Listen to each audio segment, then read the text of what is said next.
All right, so 95, 96, and 97. That makes us 3 beers short, guys.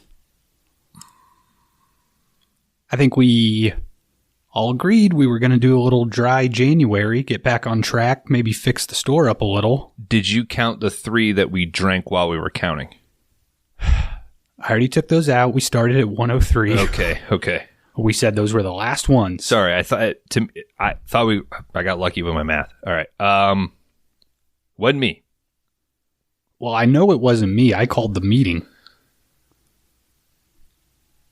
It was definitely you. It was not me. Yeah. Yeah, did you call the meeting as a front? I think so. It was one of you two. One of you guys just fess up, say you did it, we can move on. Because is this like that time I clogged the toilet and I ran out and I said, hey, somebody... No, never mind. It's nothing like that. Is it like that? No, because that wasn't me. I didn't do that. We had to replace all the baseboards. I came across it. Yeah, that customer was nasty. There's a lot going on here. Definitely a customer. Okay, I think we take another 3. Those are for real. Those are for real, the last ones, and then we count again. And if we get 94, we're just going to stick with 94, and we'll lock those away. Here's what I'll say. I'm cool with taking 3 more just to get us over this hurdle, but we're not doing 3 more.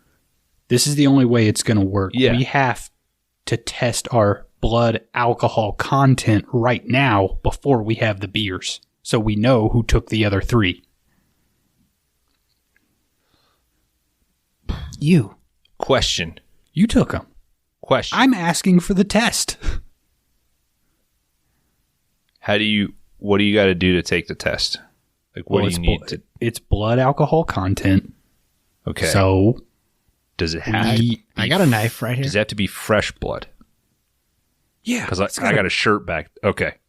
It's got to be fresh. It's got to be... Somebody drank them today. We're going to find out who. Remember that hit and run when Kron hit that guy and we all took the blood oath to not say anything about it?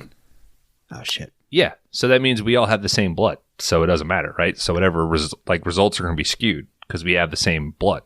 Here's what we're going to do. That's not how that works, I don't think. It's not? We're each going to cut open a finger, and then we're going to bleed into 3 separate Petri dishes, and then we're each going to drink a little to see which one tastes the most like alcohol. Kron, sorry, scientific method. We're going to need a control. We're going to need a control of who actually does have a positive. So let me have a few beers. Let me get this bad boy up. We're doing beers after. Yeah, but how are you going to know what... You got to know what... What range are you measuring? We're seeing which blood tastes the most like beer. Whose dumbass idea was this anyway? This is the only way. This is how they do it in the professionally. No, I'm talking about dry January. Who would want to do that? Why did we decide to do that? It's for our bodies and our... what are these? Head? Yeah. It's for your head and stuff. We decided it when we were 18 beers in on New Year's Eve. I'm going to drink the other 11 months of the year. We have, honestly, it's embarrassing that we count our beers. Right? Like, I thought we had outgrown that. Well, sometimes the customers know we got bathroom beers and they take them. Mm-hmm. I'm not saying count the beer. What I'm saying is when people come in and we're checking them out and we go, I just had 16 beers. Like that we can't count like the beers that we've had, right? No, it's like, I don't know. It's fucking cool, dude. Okay. I mean, I kind of give props to Kron for having 6 beers before 9:30 a.m. It's pretty cool.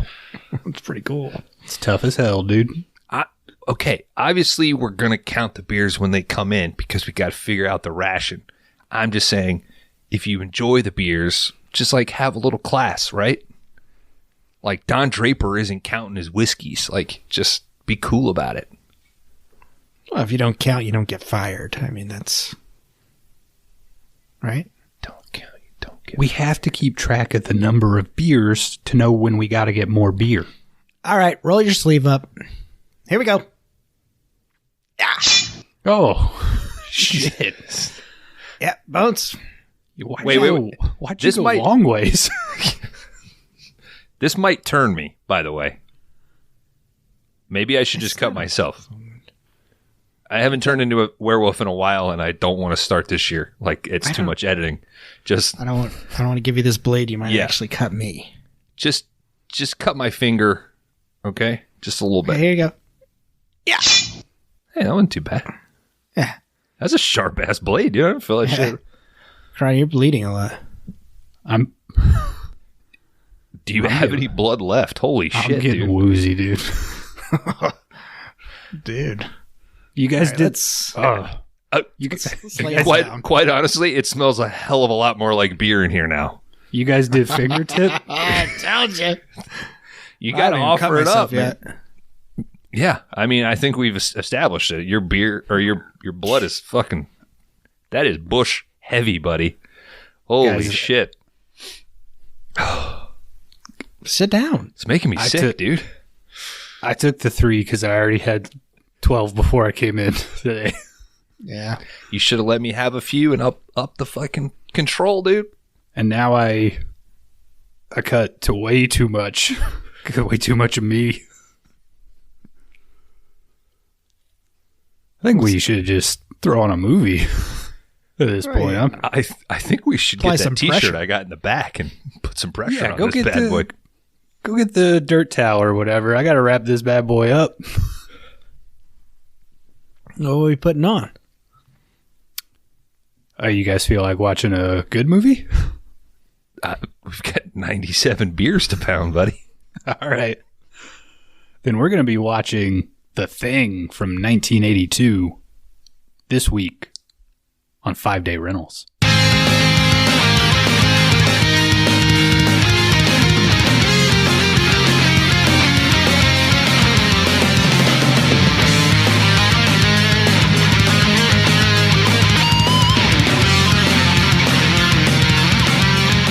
All right, welcome back, everybody, to the 5-Day Rentals podcast. This is the video store podcast where each week we take turns picking a flick that we think meets a fun, non-genre specific category.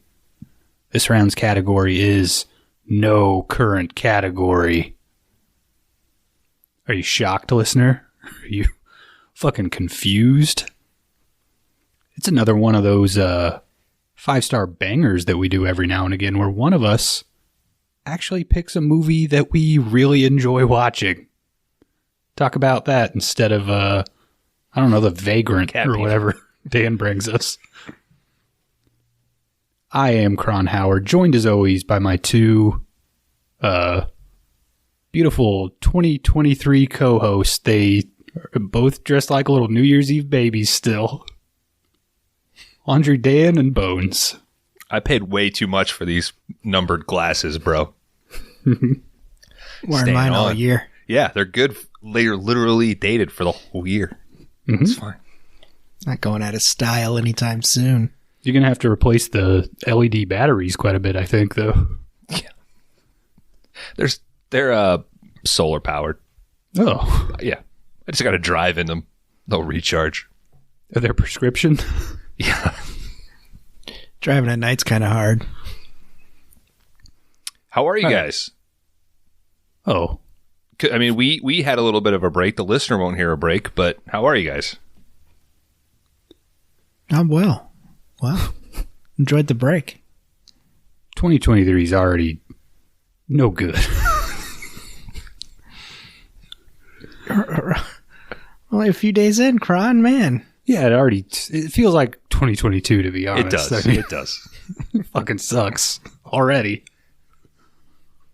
Hopefully you get better. Maybe. I don't know. Well, guys, like I said, we're going to talk about a good movie tonight. Positive attitude.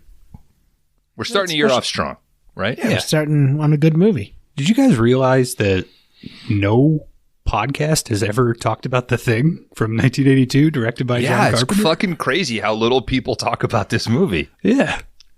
It's not like Dan literally sent us a bunch of podcasts, I guess, in preparation. I actually had the Carpenter interview. That was the only one that I listened to. Was he getting high in that interview? He was hitting something. I thought he quit smoking, like cigarettes, so I think he was hitting some marijuana. He also let his dog out and in at one point, and there's a cat. And he didn't have his phone on vibrate or silent, which the interview is only like 15 minutes, so he must have realized 2 minutes before they hit record that he was supposed to be doing something. Well, and a lot of it was like, I don't remember. I don't know. Yeah. It's like, oh, damn. Should we? It's like, well, that was 40 years ago, so. Mm-hmm. Should we highlight what that show was? I know I've made a conscious effort to not unnecessarily cheerlead or highlight other shows because I feel like it seems what's the word I'm looking for?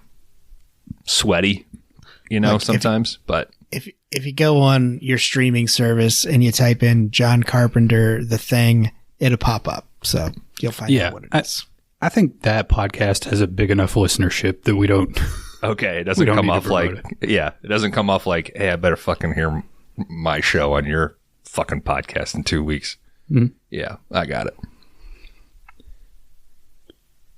Well, guys, we are going to be talking about John Carpenter's The Thing. Is this your favorite Carpenter film? Maybe. It's got to be up there, right? I mean, it's top 3. I'll say that. I think Halloween is my favorite, but I would entertain the argument that The Thing is his best.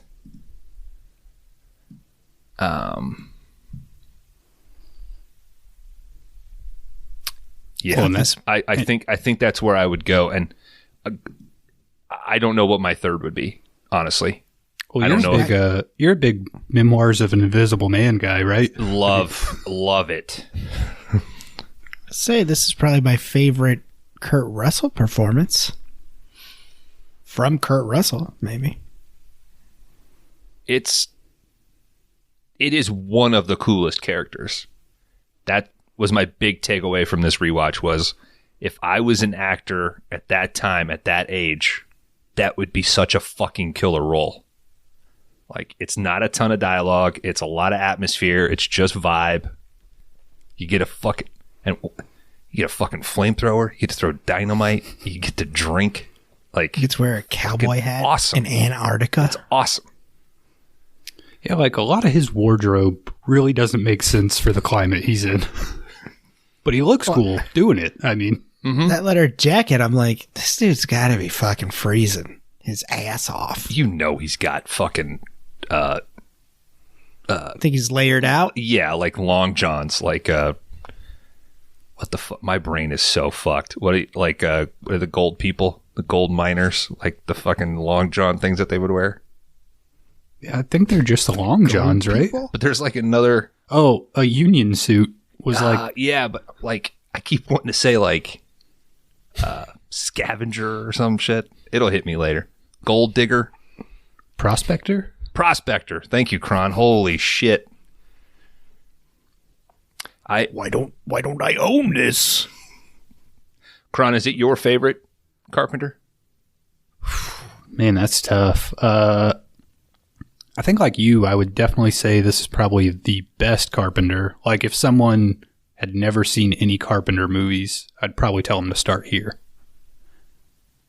Interesting. But I've probably watched Big Trouble more than I've watched this movie. So here we go. I don't know. I think Big Trouble might be like number 5 for me. I think gun to my head, it would be Halloween, Thing, They Live, Christine, Big Trouble. I think I would either, it would flip-flop between The Thing and Big Trouble. I'd go Prince of Darkness after that. And then Assault and probably Christine after that. Assault, damn. Wait, guys, is John Carpenter like a good director? Like, does he have like a lot of good movies? Are other podcasts talking about him? Nah. I told you, we're the first, dude. Oh, damn. Kron, you did pick the thing in our 80s horror draft, right? No, I don't think You so. you didn't get it? I think Brantley might have got it because I think he picked first and he picked the thing. So Smart move. it would have been my first round selection.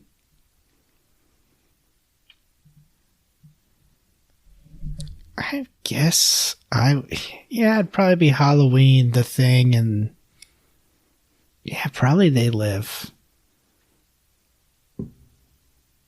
Prince of Darkness, Christine. Yeah. But they all... He's got like 7 solid movies like that. I wouldn't argue anybody's placement of them. Like, Yeah. And quite honestly, if somebody came up and was like, I fucking love Escape from LA and Ghost of Mars is badass, and like, I'd be like, all right, cool. Like, your tastes are probably pretty similar to mine. So I think he's got 8 bangers here. yeah.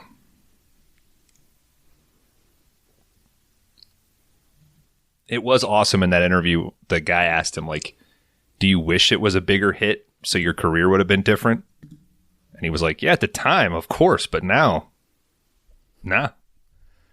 It's like he just seems so content with himself. Like, watch basketball, play video games, get high.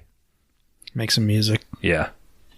Well, when I rewatched the thing this time, I was kind of like, one of the things that I walked away being like, I really appreciate John Carpenter for this is I think outside of Dark Star, like the guy has never, tried to sneak out a recut or like a redux or director's version. Like he puts the movies out. If people like them, cool. If they don't, whatever. But like the thing is just the thing, Yeah. Like there's one version of it. Everyone can agree that it's, the best presentation. And there's, he doesn't try to like muddy the waters in any way. It's just kind of like, that's what I made. That's the movie. There you go. Yeah. Well, he even shies away, like I said, mentioning the interview again. He's like, oh, that's how it is. Like, don't give me that. Stop asking me like all these fucking deep inside questions about it. It's like one I don't fucking remember, and that's just the way it was.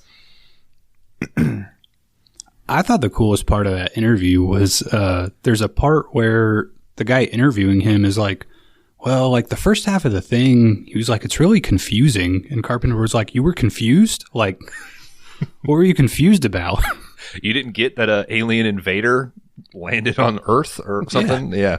Yeah, he was like, you didn't see the spaceship at the beginning of the movie? Like, that was the thing that bugged him the most, was just like, how can you say that the movie's confusing? Yeah.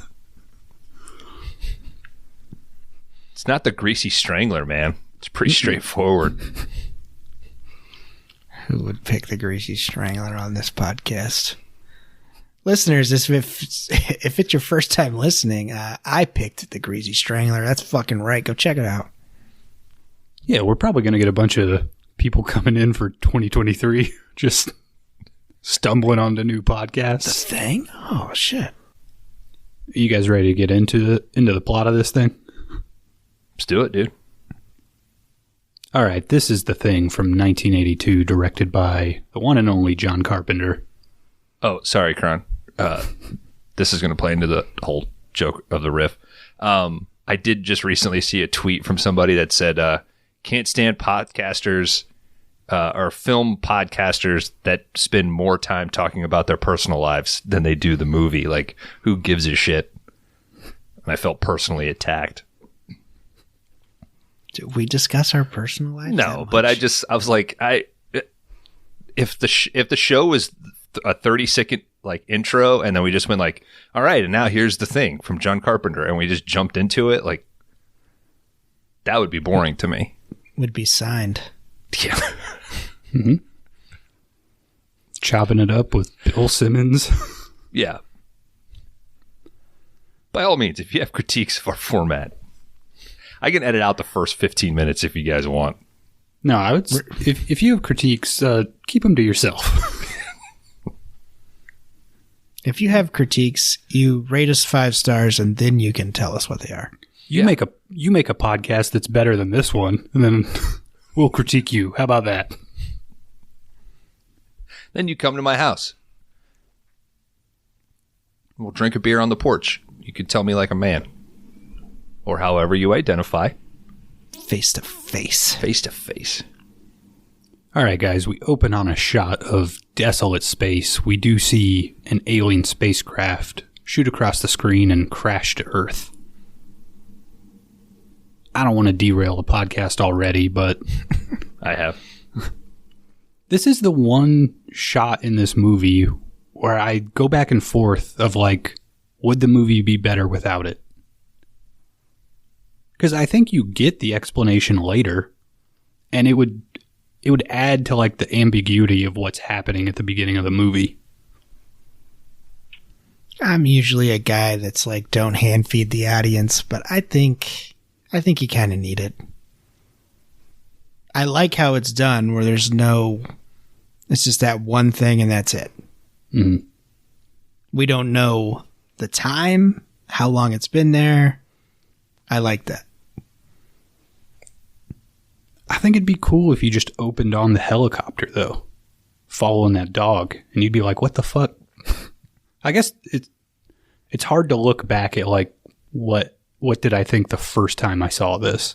Because I'm sure I was confused by a helicopter trying to shoot a dog. You were confused? Yeah.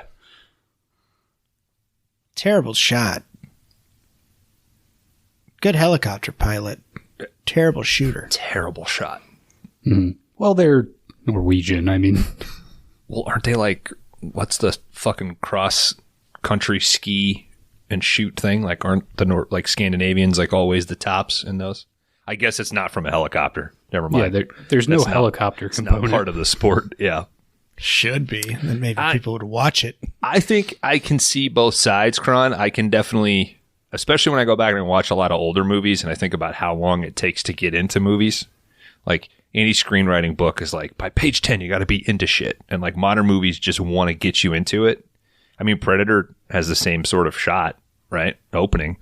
But it's just enough to kind of put in your head like, oh, this is going to be a alien movie. And then let the ambiguity, like, it's still there. It is still so shocking that they're just shooting at this dog that I could also see that if you just opened with these guys shooting at a dog, you might get people walking out. Yeah, but I guess, I mean, I agree with that. I guess you still understand, like, later in the movie that it's an alien craft. And, like you see the craft, you see what the thing becomes, you know? Yeah. So there's, I guess at no point in the movie do I ever go like, oh, that's what the beginning was about. You know what I mean? It's got you. It's not like you need that key scene once you get to halfway in to know what's going on.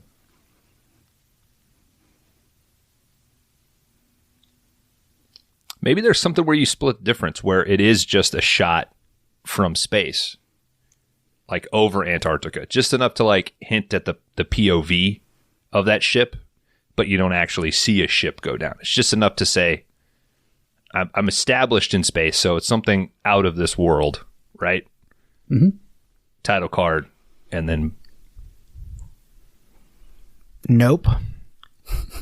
Not of planet Earth. We don't know where it lands on Earth, gentlemen. Whoa, dude. Is that what that means, dude? We don't know that it was in Antarctica. Wait, start Nope over again, dude. This is a fucking revelation. I thought it was about a monkey. All right, we do get a title card. Antarctica, winter, 1982.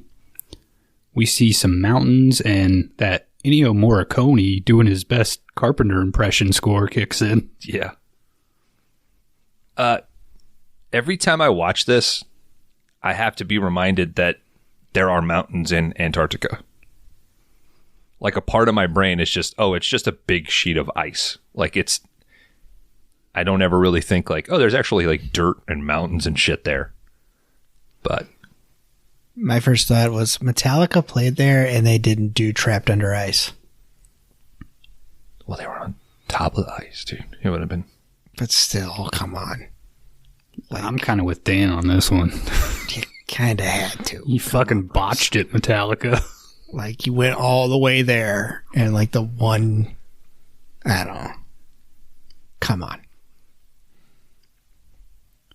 Not the best song, I'll say that, but, you know. At least you could have played the intro or something.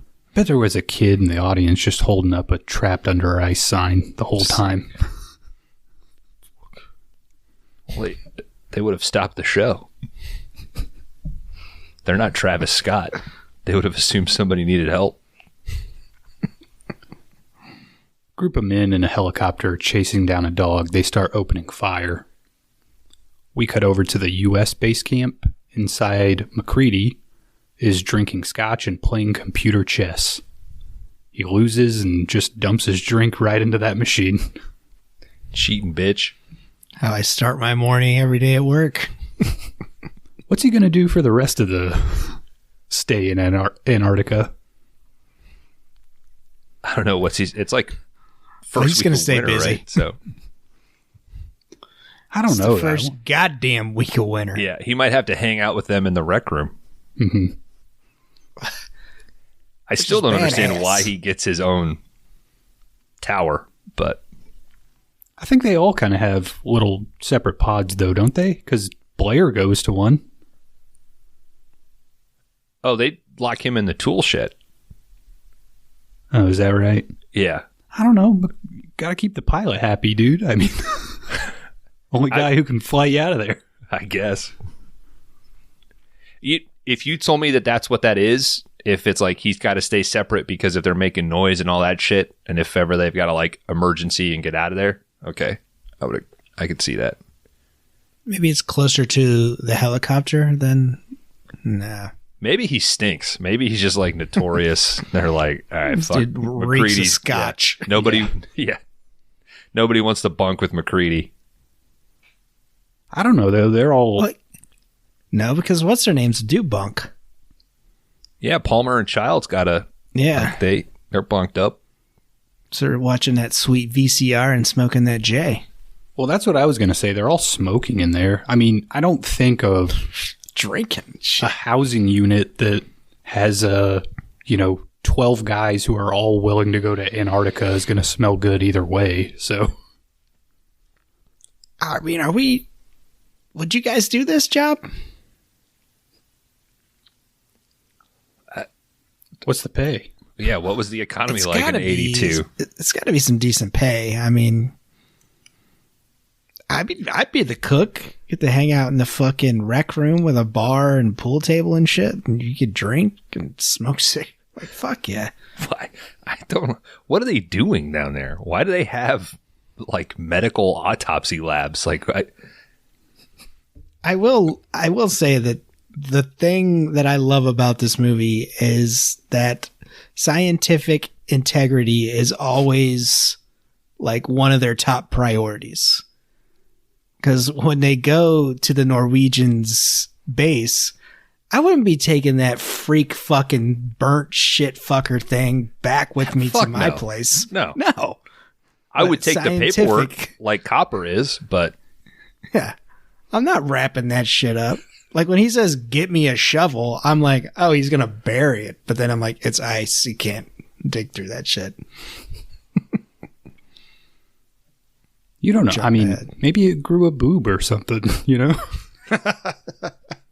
fellas are gonna love this. Stuck down there for 3 months. I mean,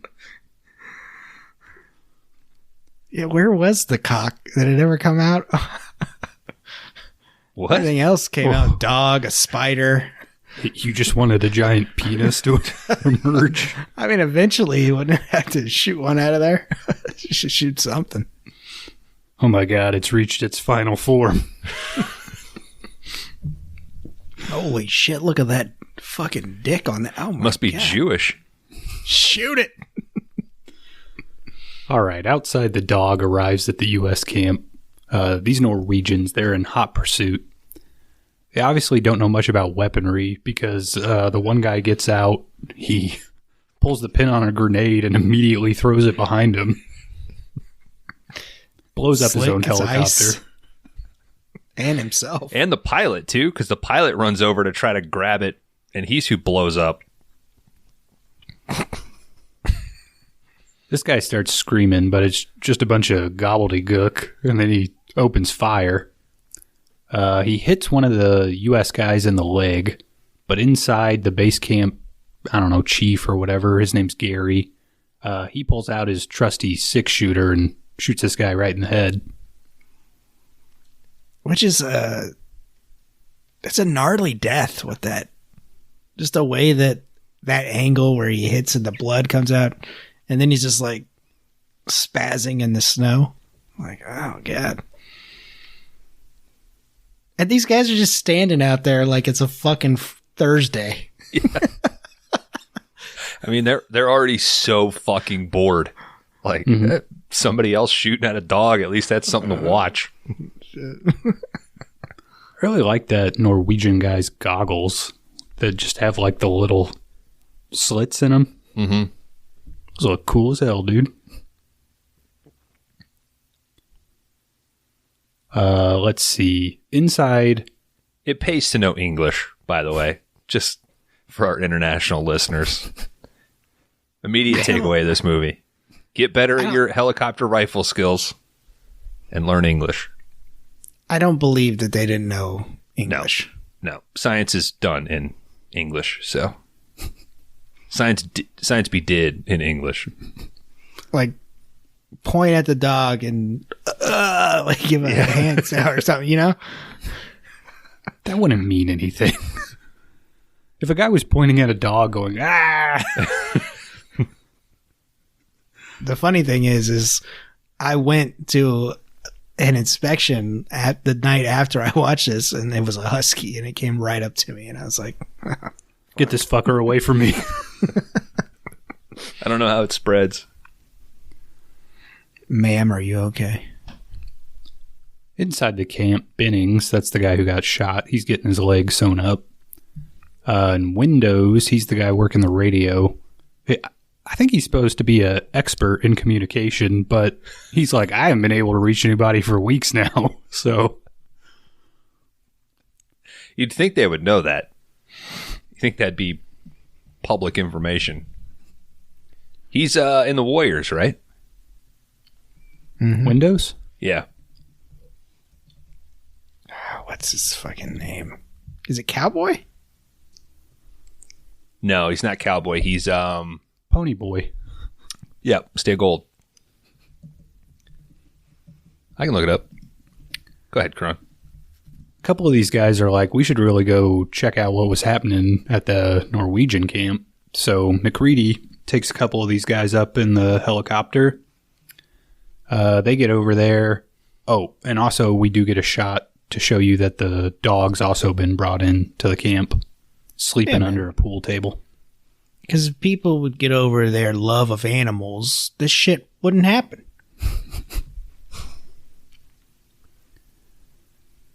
We get some great little tracking shots throughout the camp.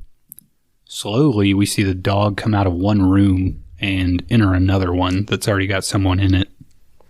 Which apparently is Carpenter's favorite fucking scene of this whole thing. Well, I was going to say this. He talks about how great the dog did because the dog doesn't look at the camera. And like all that. Yeah, the dog stuff is incredible, but the dog straight up has a smile in the beginning when it's running from the helicopter because obviously they told it to just like run and whenever the command is. It doesn't have the look of like, oh fuck, I'm scared shitless. It does really sell the look when they come back from the Norwegian base and the dog is up looking through the window. And I'm sure it's me as an audience member, like projecting like the tension that it feels. But the dog really looks like, oh fuck. But you found me out. Yeah. McCready arrives over at the Norwegian camp. It's all fucked up. It's all broken apart and burned to a crisp. McReady and Dr. Cooper enter a room, find a trail of blood that leads over to a guy. They go over and take a look at him, but he's pretty well done for. He's got a straight razor in his hand. I think he slit both wrists and his throat. Yeah. Yeah, and like the wrists are frozen. Like the blood is... It's awesome. It looks fucking cool. Dr. Cooper gathers up some papers. McReady finds a giant block of ice in the center that has the center cut out of it. The two go outside and find a body that's all burned up and mutated. Dude, fitness influencers would pay a fucking fortune for a fucking ice bath like that. That's made out of ice? Yeah, to get like your cold shock every morning. Wouldn't it melt every summer? I mean, obviously they've got the money to support an HVAC system that would keep it nice and cold. McReady and Cooper arrive back at the U.S. camp. The dog is at the window staring at them like, shit. Fuck. Cooper and McReady show everybody what they found at the Norwegian camp. It's a body, or what's left of one. It's completely mangled, 2 heads. Split face. Yeah. I believe is what this is referred to. Is it right? I don't know. Okay. But if you establish that now, we can call it that going forward. Thank you. Trendsetter. Feels nice every once in a while. So it's kind of like they throw this thing on a autopsy table, and then they're like, Blair, examine this. Oh! Yeah. Yeah. He's pulling that shit out of there. Reminds me of my father-in-law, dude. Straight up, when he's eating the fucking beans and shit out of the can, being all sad later. I was like, damn, is that my fucking father-in-law? Poor guy needs something to do. You've witnessed your father-in-law. No, but just like just like how sad he was and shit. I love my father-in-law. He's a great dude, but he's just like in retirement and just like kind of, I bet my wife has witnessed me eating beans out of a can. So she walks in and either comments on you watching titty movies or you're eating beans out of a can. Hey, buddy, they go hand in hand. She doesn't regret a single day. You better be doing both. Mm-hmm. She's like, God damn, I'm so lucky. We got to get you a little TV for your kitchen. Just sit at your kitchen table, eat beans, and watch a titty flick. What are you watching? What are you doing? I needed a little snack. It's Monday morning. Mm-hmm. Getting ready for work. Breakfast. Most important meal of the day, sweetheart. Just trying to meditate. Now move to the left. You're blocking the screen. All right, Blair. Maxine's about to take her shirt off. Get out of the way. Blair begins the autopsy. He's like, I don't know, this guy's got no drugs or alcohol in his system, and he's got a normal set of human organs. That's about as much as I can give you. We cut over to night at the base camp. A couple guys are watching taped game shows on TV and smoking a J. How they get all that? Monty Hall, right? When that what it was? Let's make a deal or something? Yeah, and the one guy's like, I've already seen this one. 1 week in a winter and you've watched all the tapes? Wouldn't it be stressful to have to pack like 3 months worth of weed in your bag? I mean, they got to have a hookup coming in. To Antarctica? Supplies going to come in at least twice a month, probably. I don't know, man. I get the sense, because the hallway is just full of provisions, man. Like, I get the sense that, you know, it's every 6 months, maybe, whatever the tour length is. There's got to be an internal conversation where you're like, well, if I smoke this much a day, I can... Oh, for sure, Kron. It'd be a month and I'd be out of weed and alcohol. Be like, fuck. Got 5 months to go. Probably happens the first time you go down there, and then you're like, all right. Let me invest in J&B Scotch. That'll last me. There must be enough of a surplus that you can fucking waste 3 shots worth to fucking destroy your computer. What the fuck happened to J&B Scotch? It's still around. We need to contact them. I Googled it. You can buy it. Yeah, it's still around, but it was big in like the 80s, 70s, and 80s. Maybe this movie ruined it. Movies. The director of the 50s version insulted this version, Carpenter's version. He said it was an ad for J&B Scotch. So apparently he's never seen. Was that Howard Hawks? Italian film. Was that Howard Hawks? I get maybe. I think so. Yeah, it was Howard Hawks. But that's what he included in his review of it. Oh, that had to be hurtful to fucking Carpenter then, right? Did he say that and then turn to camera and was like, I only drink Islander Scotch? Yeah. I have the New York Times review from 82. Like a printout? That I'll read later. Like a clipping? Yeah, the actual... Well, I don't have the clipping, but I have the review says. Pull it up on your microfiche machine and... We'll wait. It'll take 3 hours. So those guys are smoking a J. The rest of the guys are out in the rec room. They're playing pool and poker and... I don't know. I mean, looks pretty fucking cool down there. So that's what I'm saying, man. Like, this isn't a bad job, minus the helicopters blowing up and getting shot at. But you know, the dog has pay. Dog from earlier kind of bumps into a guy, and he's like, "Clark, put this fucking dog with the others." Isn't it kind of fucked up that the dogs are just, I don't know, in a cage, like in a cold cage? Like, why can't they be in the rec room and like hanging out and like? They had some hay, straw in there. You don't think it's heated in there at all? They're huskies, bro. They love that shit. I know, but I get bummed whenever I see people that still like chain their dog up outside. Like, let them, like they're a part of your family. Like these, I don't know.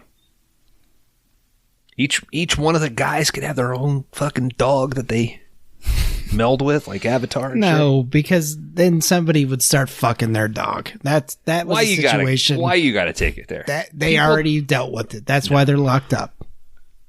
All right. Which of these dudes fucked a dog? Palmer? It's got to be glasses. Windows? I think I don't think that would happen. I think it would more be like, Windows got a cooler dog than me. I want to swap dogs. Yeah, it would be like, yeah. This dog shits outside. Mine doesn't. McCready's dog would be like super aggressive and shit after a while, and Norris's would be all fucking lame and fat.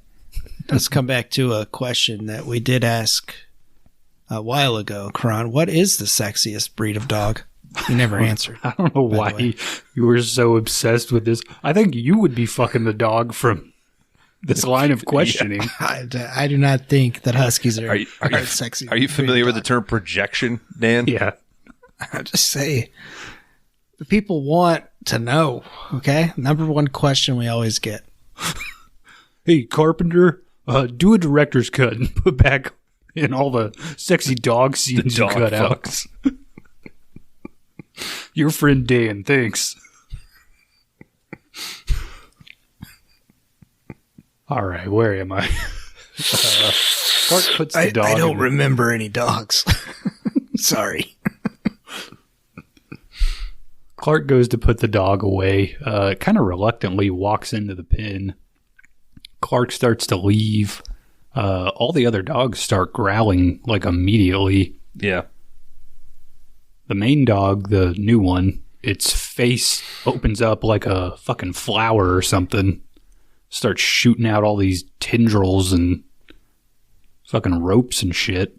The head splitting open and the skull falling down that's the most gross effect to me in the movie. I mean, this is the moment of like, you're either in or you're out. Yeah. You decide. It wasn't this watch, but at some point I made my wife watch this movie. And I think we got to this scene and she was like, what the fuck is this? Same. Yeah. I showed Sam this like 2 or 3 Halloweens ago. I hope nobody fucked that dog. Yeah. I guess I want a kinky Hey, bitch. Dan, I will tell you this. That dog, not sexy. That dog, least sexy dog. I don't know. Depends what you're into. I'm not into fucking Capcom style dogs. Or Resident Evil fucking dog.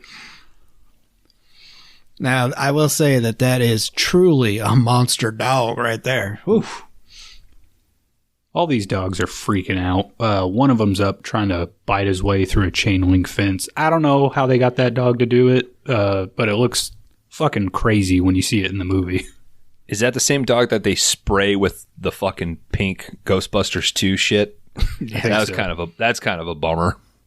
That poor dog. I hope he got an extra treat. I hope it was like marinara flavored or something, you know. My dogs love pizza, so I hope it was like No, they wouldn't have put you anything can that lick they liked. that you can lick that off after, you know. The fucking dogs won't stop licking each other. It's like licking the mixer, you know, when your mom's making a cake. He did use a lot bad. of use a lot of food for the special effects in there as well. I believe it. Meat is fucking nasty, so works out. Clark runs back in, hearing all this shit go down. I don't know how you would react, but Clark seems pretty nervous. I will say this is one of my favorite scenes when he does the alarm with the Budweiser. I think that's just fucking hilarious. It's like, yeah. McCready rings the alarm. Everyone's going to check this shit out.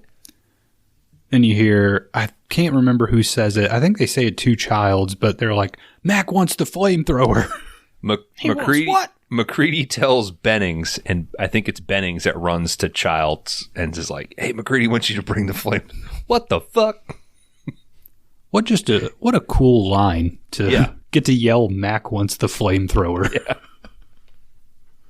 I said this job doesn't seem bad, man. No. And immediately establishing that fucking McCready is alpha dog here. Like, So you're fucking McCready? oh, yeah. Okay. Finally came out. That or Childs, man. Keith David is a specimen of a man. Dan's real obsessed with who's fucking in this movie. This movie that's just men and dogs. There's something going. People are beating off. There's obviously smut walls somewhere. These guys are beating there is a off. smut wall. Yes, there is. Yeah, there's a calendar in the background, right? Like a porno. I think calendar. there's an actual wall too. I didn't see any nudity on it. It was just like it's been a while bras since we've come across a shit like that. smut wall. I would say there's an equal amount of like Kron, the conversation that fucking Palmer had of like, all right, if I smoke X amount, I'm there for 6 months, blah, blah, blah. A little bit of fucking Dr. Copper's like, all right, I'm going to jerk off every other day. And I use about 3 drops of lube. I'm going to need 4 bottles. You know what I mean? Like, obviously there's like, I'll There's use hair conditioner if I need to, but There's definitely a penthouse being, borrowed. yeah. Yeah, I'm sure they're like, well, I know McCready will bring a fucking Vixens and Gary will bring like the Gilf magazines, like we can switch it up a little bit. Well, I was going to say you've got to hope that the calendar like isn't, next to your bed, because have a bunch of wake up with Norris right over you. Yeah. Clark, I need to use your room for a minute, buddy. I'm just imagining us going on this. Like, all right, we're going to be gone for 8 months. Like, we're making $450K, darling. And she's like, why are you packing lubrication, marijuana, and porn mags? Because I'm going away. It's work. It's work stuff. And a terabyte of shitty 80s action movies. Stop asking questions and load up the 3 cases of J&B, all right? Did you get those loaded up? Look, it's $400K. Shut up. I left the paint in the garage. I expect the house redone when I get back. McReady enters the pen and sees what looks like, Dan, I wrote down some kind of actual monster dog. We're learning. He opens fire. This thing starts to punch through the ceiling and escapes. Childs enters and torches what's left of it. Blair begins his second autopsy in 2 days. Not going so hot for this guy. He still does it. He kind of all this crazy shit's going on. This is, because I think this is the real, like, scene where he's, like, pulling out the hard stuff from the inside. Blair kind of lays out what's happening at this point. He's like, what we've got here is an organism that imitates other life forms, and it does so perfectly. We got to this one before it had time to finish. Somebody asks, finish what? Finish imitating these dogs. Blair and Clark go to get some blood samples from the remaining dogs. Blair asks Clark what this dog was doing in the rec room. Why wasn't it in the kennel? And then he kind of starts asking, how long were you alone with the dog? Dan. I'm not Dan. Yeah. I'm not Laundry Dan. I'm not Laundry Dan, all right? I don't find this dog sexy. There was something going on in the past. Why do you think people make warning signs and put them up? Because somebody did this shit before. That's why their sign is up. What, beware of dog, it's sexy? Like that type of sign? You didn't see the one scene where he turned around and it says, do not fuck the sled dogs? You guys missed that one? This house is protected by the sexiest dog known to man. So you better watch out. All right, Jim, I'm really interested in bringing these sled dogs to Antarctica, but I got one last question. They're not sexy, are they? What the fuck are you talking about? We cut over to McReady and the crew, reviewing the tapes that they recovered from the Norwegians. In the video, we see these guys finding something in the ice. What does he call it? Some sort of video unit? It's like so early. It's such an early like term for like not VCR. It's kind of funny. Video playback unit or something, he says. In the video, they're looking at a hole that's a lot bigger than the one that they found at the Norwegian camp. McReady's like, all right, well, we got to go investigate this shit now. See what it was. They venture out, like, I can't remember who. Somebody kind of like points it out on a map. It's like already circled in red. It's like, all right, that's where it is. Right here. They go out there, they start poking around, and they find a big-ass spaceship buried under the snow. McReady asks, how long do you think it's been down here? I think it's not Norris. Copper. Norris. It's Norris and Palmer that are with him, I think, this time, right? Yep. He's like, based on the ice cover, I'd say it's been down here nearly 100,000 years. Jesus. My brain cannot comprehend that amount of time. Because the Earth's only 6,000 years old. So, like, what is... Yeah. How does that work? Yeah.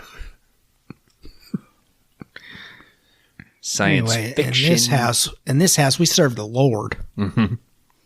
And our dog. Here's a picture of your granddad next to a real dinosaur. You see that? Here's Jesus when he was 25. He came through on tour. He opened for Elvis. That's Christ flying on a triceratops there. Your mother and I had that painting commissioned. It'll be yours one day. Don't get it close to the flames. It's velvet. Jesus sat on a dinosaur egg in that cave for 3 days. Kept it warm so it would hatch. He only had enough oil for 8 candles. Whoa. Back at the base camp, the chef finds some... Hey, I get mixing New Testament with the dinosaurs, Dan. But keep the Old Testament out of this. All right? Sorry, guys. Yeah. Back over at the base camp, the chef finds some ripped up long johns, and he's like, keep this shit out of the kitchen, all right? Draws. I'm like, who the fuck has that big of draws? God damn. A prospector. Yeah, it's like the whole One Piece. Thermals.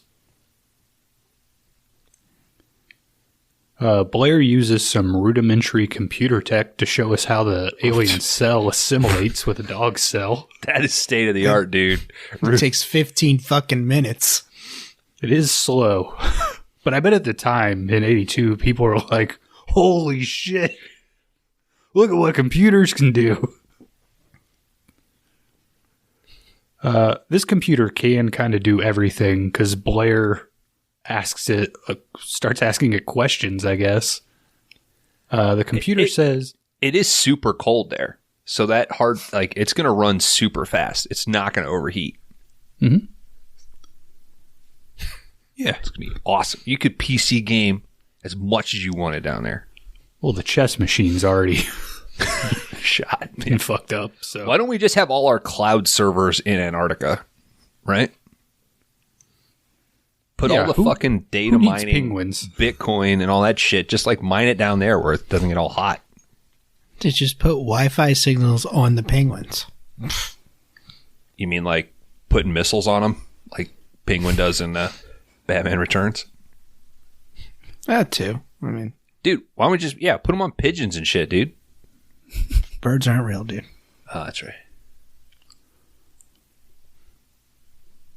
The computer tells Blair that the probability that one or more team members is currently infected is 75%. Blair's kind of like, oh shit. He asks the computer, give me a projection if this organism reaches a civilized area. It spits back, entire world's population infected 27 hours from first contact. That's about 3 years, guys. Dan and I did the math. 27. What did you say? 27,000? 27,000 hours. He said 27 at first. I was like, well, that's how long it took for that guy to cut his arm off. Plus another 100. Yeah. And he beat off. That guy beat off with one arm. These guys in Antarctica are beating off with their two. I guarantee it. Blair reads this on the computer and then immediately pulls his gun out of his desk. It's laundry day. I can't get these fucking socks in here. They're standing straight up. McCready, your goddamn... Keep your cum socks out of my kitchen, y'all. Your long johns are scared the shit out of me the other day. I thought it was a ghost, but they're standing straight up. Kevin McAllister could use your fucking cum-hardened thermals to deter robbers. There's got to be an inch of liquid in this hallway. Like I'm marching through the slush. Turn the heater on so we can fucking mop this shit up. Jesus, it stinks in here. A lot of coming, jerking off in this episode. Mm-hmm. Feel pretty good about it. Couple guys It's our MO, man. drag a mangled up body to storage. It starts dripping. McCready and another guy go out to discuss. This guy mentions that Blair locked himself in his room. He's like, all right, well, gather up all of his notebooks and shit. Blair's notebook mentions that the cells don't die. They need to be in close proximity to someone to replicate. We cut back over to Bennings. He's being absorbed. They follow Bennings outside. He's got these crazy long hands and shit. And lets out a terrifying scream. They immediately torch his ass. That's another thing I love about this film. There's no second thought on just fucking burn it. Yeah. Just let him have it, dude. If anything, they could let them burn a little bit longer. Because then they, like, anytime they burn something, I think later on in the movie, McCready burns something and Gary's like, come on, man, we, like, got to put this out. But it's the one time where he's like, no, fucking let it burn some more. I feel like the first two times they burned something, they kind of put it out too fast. Even the helicopter in the beginning, I'm like, it's in snow. That's what like, I kind of thought. Save your fucking fire extinguisher. Like, I'd be up there like, God damn, yeah. It's nice. Free heat, buddy. Grab some dogs. Helicopter fuel doesn't melt steel beams. It's fine. Let it burn. Seeing all this shit go down, these guys gather up all the remaining half things that they can find and burn them outside as well. And then I thought this was a good touch. They like cover over the ashes with the little snowcat thing they've got. Well, you don't want the cops looking around. There was a half man around here a week ago. I mean, they straight up murder a guy. They just That's continue true. on with their day. Yeah. Like, Gary shot a Norwegian in the face and moved on. It really is a Wild West. I mean, there's one shot where you do see a guy with, is it McCready that has the bullet belt? Like the belt with all the bullets in it? He takes it from Gary later. Okay. But Gary's the one who's got the gun belt. Yeah. You got the cowboy hat. You got it's the Wild West. McCready, Antarctica. McCready fucking levels up with his armaments. Like, he takes the gun. He's got a flamethrower. At one point, he's got a gun, a shit ton of bullets, a flamethrower. He's holding dynamite. Like, he looks like me at the final boss level, like where I've saved all the powerful stuff as much as possible. He's just shooting this fucking flamethrower right in front of this goddamn dynamite. I'm like, fuck. Suddenly, McCready sees crazy-ass Blair pop up and sprint into the main building. Yeah. The guy's moving at that point. Yeah. McCready runs in after him. Blair is just destroying all the radio equipment and threatening to shoot anyone that approaches him. McCready mentions that he also smashed up some of the helicopter as well.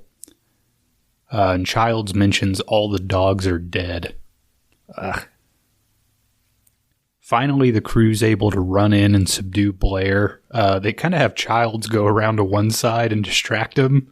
And then I think they run in with like just a wooden table and like kind of smash him up against the wall. Yeah. Let that grab the axe when he swings it.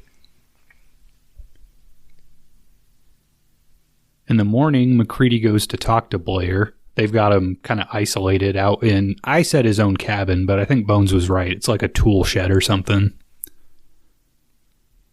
Blair says he doesn't know who to trust anymore, and he tells McCready, you better keep an eye on Clark.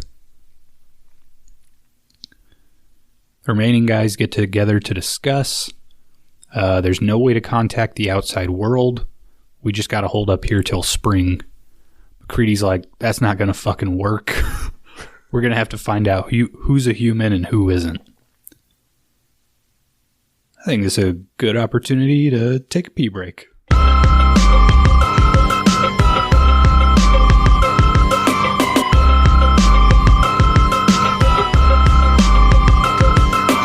All right, welcome back, everybody, to the 5-Day Rentals podcast.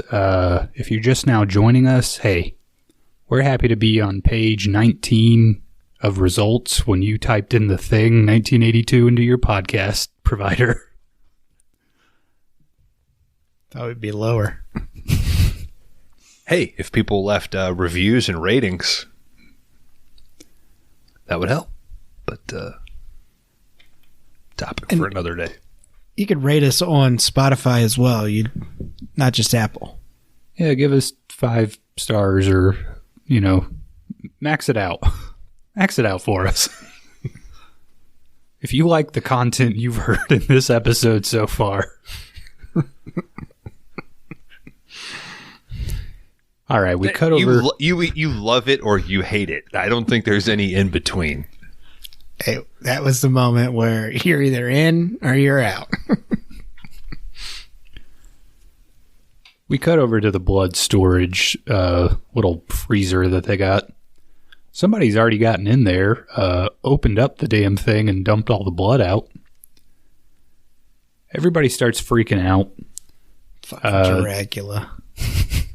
Yeah. It wasn't me. I've been in my room the whole time. They kind of start asking who's even got access to this thing. It's kind of If I were to fuck a dog, it would not be any of these dogs. It's kind of down to Gary, the leader, and How much part wolf are they? Copper, who's... I don't really know what's Copper's job in this thing. I mean, I know that there's a doctor and a helicopter pilot. And then a dude that runs the radio. I feel like Copper is their doctor. Blair is like a biologist. Yeah, I think that's right. That makes sense. Okay, can we do that? So Gary, he's like head honcho, right? McCready's your helicopter pilot. Yeah. Norris, it sounds like, is a geologist or something. Copper is your doctor. Blair is your biologist. Bennings, we don't really know what he is. Windows is your communications guy. Mm-hmm. Knowles is your kitchen food guy. Then who's left? Palmer and Childs? Are they just like... There's also Fuchs. I think he's like Fuchs Blair's is like assistant. Yeah. Yeah. Mm-hmm. So they make it seem... Yeah, so like Blair and Childs, maybe they're just like maintenance or something. Maybe that's why they're bunked up together. Yeah, you would think there'd have to be like an engineer somewhere in the crew. Yeah, you're kind of missing something else. I know that this is a 5-star banger, but maybe too many people? Maybe lose like 2 or 3? You need a lot to kind of like pick off throughout the course of the movie, though. Mm-hmm. I mean, I know through like you're trying to figure out the mystery of it, but and I think it seems believable to me, the number that they have. I think also because of the premise of this movie, like there's really no opportunity to introduce a new character in the middle. Like no one is showing up to Antarctica base camp, Yeah. And that might be why I sort of forget about Fuchs, because he doesn't really get anything until Blair starts freaking out. Mm-hmm.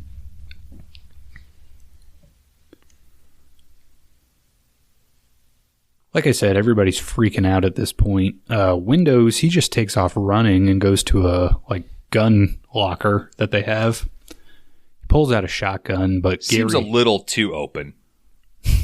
Doesn't he have to smash it, though? Yeah, that could be like a wire. I feel like McCready would have or something, would have already locked those down, though. I think McCready at this point is still kind of like Gary's in charge. Yeah, but I don't he think knows shit's up. Yeah, but Gary hasn't handed it over yet, right? Yeah. So, it is a little odd that they Just have them out there. Yeah. But they were technically locked up, so maybe that's not top of mind. And at this point, like, the only thing that's done any damage has been the flamethrower, so.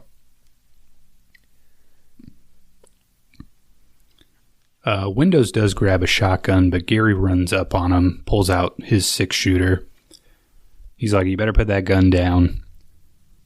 Windows says, you guys going to listen to Gary? You're going to let him give orders? He could be one of those things. Guys take all the blood bags outside and torch him. McCready lays it out. He says, listen, I know I'm still a human. And if you were all those things, you just attack me right now. So some of you still have to be human too. There's a storm hitting us in 6 hours, and we're going to find out who's who. Outside, Fuchs finds some ripped up clothing. And that ripped up clothing says McCready on the back. Shit stains. Wait, what? The team, they all start searching for Fuchs. McCready goes to check with Blair. What if it was his underwear and it had his initials on it? How embarrassing. Tuesday. Yeah. Those aren't my fucking skid marks. Somebody's setting me up. It's probably that creature trying to make me look like I shit my drawers. Did you say Tuesday, Dan? Like he labeled them for the week? Yeah. Yeah. Then you definitely know it's not mine because I turned mine inside out as previously established in my travel tips. Yes. Yeah, didn't you say with one pair of underwear you could go like 2 weeks basically? No, you just wear 2 pairs and you get 4 days. 4 days. Everybody's searching for Fuchs. McCready goes to check with Blair, who's sitting in his cabin in front of a noose. What episode was that? What, travel tip thing? That's travel tips. I don't know, like Jade or some Jade? shit. I don't know. I was going to say, if you're new to the pod, Might go be check. Only memorable thing from Jade. Jade was a good episode. Blair looks up and he says, I don't want to stay out here anymore. I want to come back inside. Listen, I'm fine now, all right? I ain't got diabetes no more. Shit's stupid. It's cold. I took my insulin. I had a can of beans. I got some slow carbs. I'm good. Calm down a little. We're super close to Canada. I talked to my sister after I emptied the can of beans. To make hot cocoa. Yeah. I want to play ping pong, McCready. Smoke a J with Paul Knowles. He says he wants to come back in. He also says, I hear funny things out here. And then he goes, it's not Fuchs. I'm not going to harm anybody. If there was something wrong with me, I'm okay now. This was the first time, like, the noose is always jarring, but the black comedy of some guy behind a noose saying, like, I'm fine, okay? It's like, you should have taken that down before your little spiel, you know?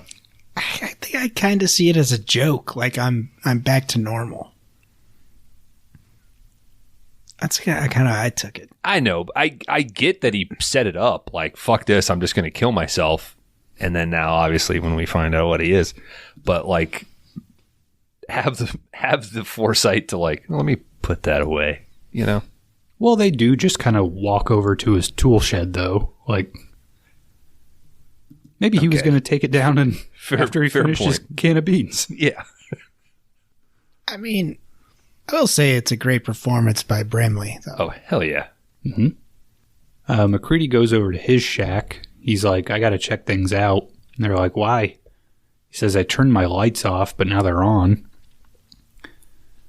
Inside, Childs decides that they've had enough time and everybody should just start barricading the doors.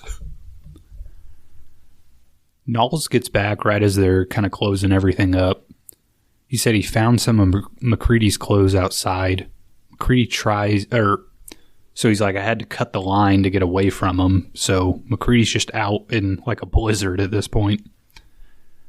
McCready does get back. He tries to get in. Childs is like, no, we're not letting that dude in here. I think Windows is like, what if we're wrong about him, though? And Childs just is like, so then we're wrong. Like, who gives a shit? McCready smashes in a window, gets into the building. Everybody kind of rushes over to him. I think they're going to kill him at this point, but whenever they find him, he's got a flare and a handful of dynamite. Yeah. Again, that maybe should have been locked up a little bit better. All the dynamite? Yeah.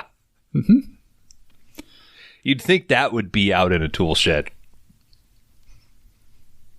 Just one room that has all the dynamite in it. Yeah. Right next it's like to Sorcerer. It's like fucking miles away. Right next to the old radiator that sparks. McCready says no more bullshit. Everybody stays together from here on out.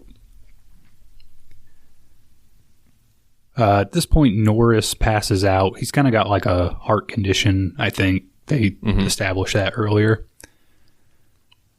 Copper starts giving him CPR. They kind of, I think it's CPR. They're trying to shock him, but Copper like goes down to his chest, which just instantly opens up as a giant mouth. He gets both of his arms bitten off for this. You know it's coming, and it's incredible every time. McCready starts torching everything in sight. What's left of Norris, the like head kind of falls off down the table. It sprouts some legs and then scurries away. McCready torches that thing as well. And yeah, because Palmer sees it and gives the "you got to be fucking kidding" line, which is pretty great. Because normally you as a viewer, like this type of movie, you're like, oh, that thing gets away and it's going to be the problem later. It is kind of satisfying that you see the development of the legs and it walking around and then them able to catch it. It is kind of satisfying in that moment. It always confused me too as a kid when I would watch this because whatever does pop out of Norris's body has like a copy of Norris's head, like that it was still in transition. So I could never really understand, like, well, why does he have two heads at that point? Like it. But they very clearly show, like, Norris's actual head stretching and breaking off. Well, yeah, I guess it was just trying to replicate him and got... Every man has caught. two heads. Yeah. Some of us bigger than others. This is where we cut over to the blood test. McCready's like, all right, we're all going to have take a blood sample. Childs is like, no, I'm not going to do this. And then McCready's like, well, I'll just kill you right now then if you're not going to participate. McCready says he's serious. Clark then rushes at McCready, and McCready just spins around and shoots him right in the head. He had a knife on him. Yeah. Like a scalpel, though. I mean... I think the aggression that they have Childs, like, sort of give to McCready is pretty satisfying. Like, you still kind of you respect Childs. Like, his decision-making is, like, he's just as cold and logical as McCready is. You know, McCready's your hero of the movie, but never when I watch the movie do I think, like, any of the other people are wrong or, you know, are making things worse or whatever. It's just like you got to have one voice, and it just so happens like Kurt Russell's in that role. So that's the one I'm going to like root for. I think there's even a part earlier than where we are where they're like all outside talking, and Childs says like, if I was one of these things and it perfectly replicated me, like, would any of you even know? And it's like, well, shit, no. Like, no one would be able to tell, so. Yeah. And then even when they're, like, fighting over who's going to take over for Gary, like, there's a... Childs is like, fuck it, I'll do it. And McCready's like, nah, let's... Like, he hints at maybe somebody with, like, just a slightly cooler head. Childs. Maybe that's why McCready's out in the tower. Like they don't get along and everybody got tired of their bickering. Mm-hmm. You can't have two alphas, man. That's why we got rid of that fourth guy before we started the podcast. Yeah. Dracula. We burned him up and buried him under that snow pile. I couldn't deal with him. That was actually the hit and run I referred to earlier. Yep. Yeah. In quotes, we all participated. By the way, I need a new Band-Aid for my finger. Just because I had my foot on the gas pedal doesn't mean... Well, Dan was steering. I was really drunk. And I had my head out the window trying to direct you. It was not a smart system. We should have just let one of us drive. Well, we had to make it equal. So my foot was on the pedal. Dan's hands were on the wheel, but he had a blindfold on, and you were in the back directing him. And we hit that. I thought if I was further back, I'd have a greater field of view. You know? Yeah. He was just a fisherman. It's cool. He has a hook as a hand. I wonder if he knows what we did. Well, it's last summer, right? Yeah. And then he'll still know what we did. All right. McCready lays it out. Whenever a man bleeds, that's just tissue. But the blood of this thing is basically replicating blood. It's going to try to survive. He's like, Windows, start gathering up all these blood samples. McCready heats up. The one thing is, like, I think Windows just kind of wipes the scalpel on his jeans. I don't know if they should have had him, torch it a little bit. Yeah. Or dab it in some alcohol or something. There's plenty of vodka and J&B around, like, sterilize that thing a bit. Can we drink nothing but J&B on the next Buds tour? No. God, you know how this will go. You'll say, do it. We're all going to drink J&B, and you'll have 2 shots of it and say you drink a whole bottle. I'll drink it with some ice. I'll drink scotch all fucking night. If it works like the cigarettes, Dan will swish it around in his mouth and spit it into a secondary cup. We'll scotch it up, gentlemen. I'll bring some J&B. Remember I was talking about like the personal stuff? Nobody gives a shit. Nobody gives a shit about Bud's tour. I think some people now want to go. They're here for a once in a lifetime opportunity to hear 3 white guys talk about the thing. McCready starts heating up a wire. He tests Windows sample first, which is fine. Next, he tests his own. He passes.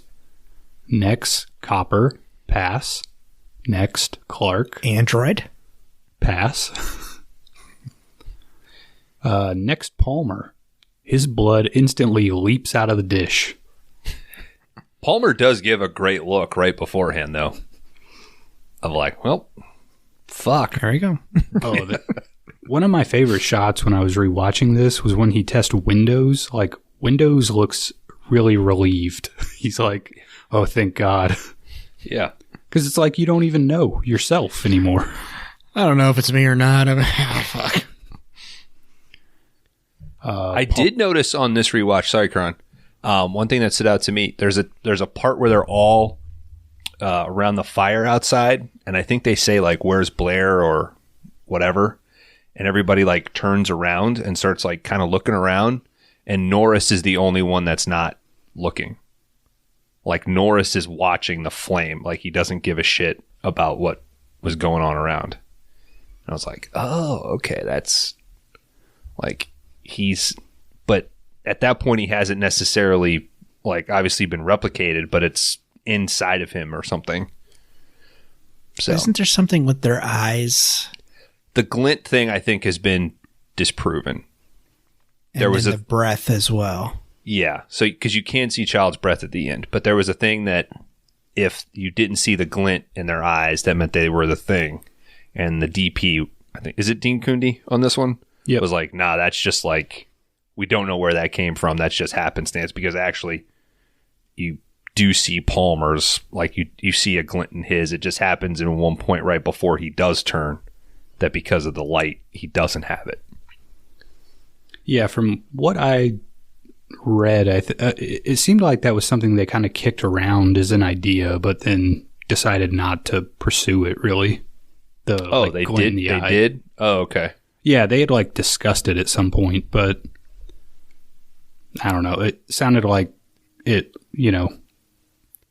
it got out there that was a thing, and anyone who's been interviewed is like, no. As a breath, too. They said, well, no, we just had fucking technical difficulties with the fucking air conditionings those days. Oh. So. I watched, about a year ago in my YouTube feed, some channel did like using deduction, able to highlight and figure out like the progression of the infection, like where it went. And I actually kind of quickly typed it up in case we had any question of like what the actual order, like this guy went through and figured out. Like he also talks about like the who got into the blood, like using deduction because the keys fell. Like Windows had the keys when they were putting the body away when Bennings turned, and he drops the keys, and then Palmer must have grabbed them at that point and then put them back, and then Gary grabbed the keys. Like he would like figured out who's not in whatever sequences to sort of fill in those mysteries. That was kind of cool. At this point, send us that link. Okay. Yeah, put it in the show notes. Yeah, I'll post it in the Discord. Yeah. How about that? We got a Discord. Palmer starts bubbling at this point. His head splits in half, and he starts eating windows. Who just freezes. Just, come on, man. A minute ago, he wasn't sure if he was the thing or not. So, come on. That's fair. That's fair. Not everybody can be a McCready and instantly grab a fucking stick of dynamite. Yeah, Windows has had a day. He hasn't been able to get a hold of anybody in weeks. He's probably staring at like a hang in there poster.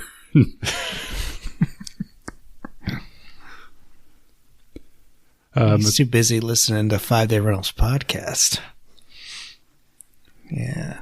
McCready can't get the flamethrower lit, so this whole thing's just turning into a debacle at this point. Yeah. Wonderful sound design here, because you can hear the... That's great. Love it. Finally, they get it going. Palmer just crashes through the wall into the outside. Oh, yeah. Fuck, it's cold. Oh, yeah.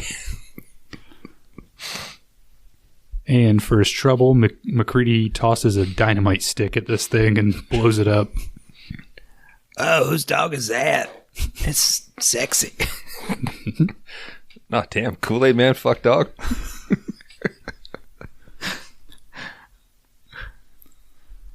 We should be trending on Twitter when this episode comes out. Canceled. Finally canceled. Thank God. No animals were fucked in the production of this podcast. I'll put that at the end. McCready runs back inside and sees Windows and just starts burning him as well. And all those board games, man. What a bummer. What are they going to do? Pool table is still operational. Yeah.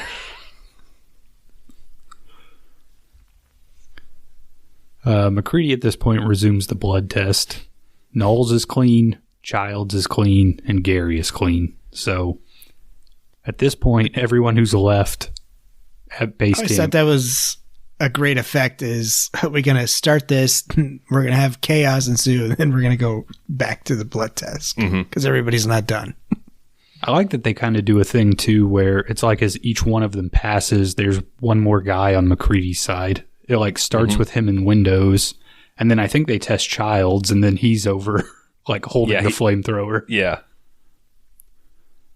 Because the movie does have those great fade outs and fade ins. between sequences, and it's like you don't. I think they show like one guy being uncut or like freed, but they just eventually just sort of cut, like you were saying, like no, you're clear, and then move, and then he's just revealed. Gary says, I know you guys have been through a lot, but when you find the time, I'd rather not spend the rest of winter tied to this fucking couch. It's a pretty good line. Mm-hmm. The guys decide there's only one person left to check at this point, and it's Blair. Gary, McCready, and Knowles go to check on him. They leave Childs behind. They tell him if Blair arrives without us, torch him.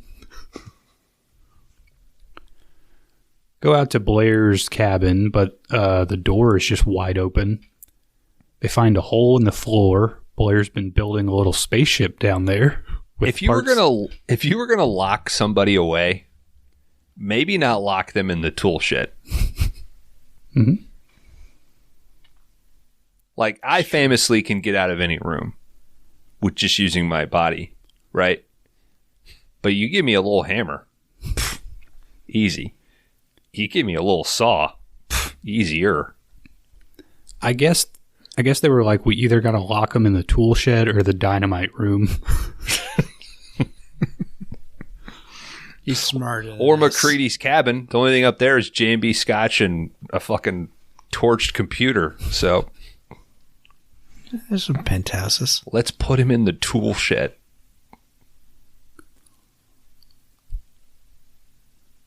They do see that Blair has been busy. He's built a spaceship. They ask, where's he trying to go? Any place but here. I genuinely fucking forget about that every time I watch this. Like, oh yeah, there's a fucking, he's built 80% of a spaceship.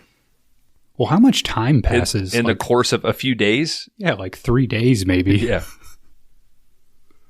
I imagine he's come back multiple times through the years.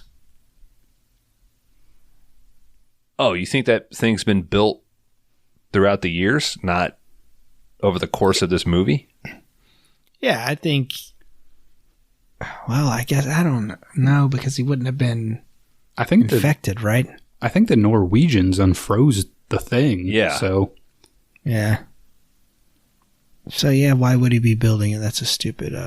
It's a stupid theory, Dan. But you've now made me think of something like, why wouldn't they just let him leave? Like, do they think he's going to take the spaceship and go to fucking South America and start spreading in Chile? Or is it going to try to get the fuck off the planet? Never mind. I answered my own question because you can't take that chance, I guess.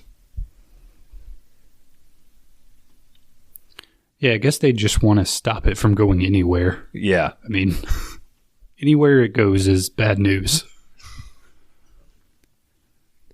Get your ass to Maz. Back over at base camp, we can see that the door there is open. A figure emerges. Knowles sees it and thinks that it's probably Childs. Suddenly, the generator blows up.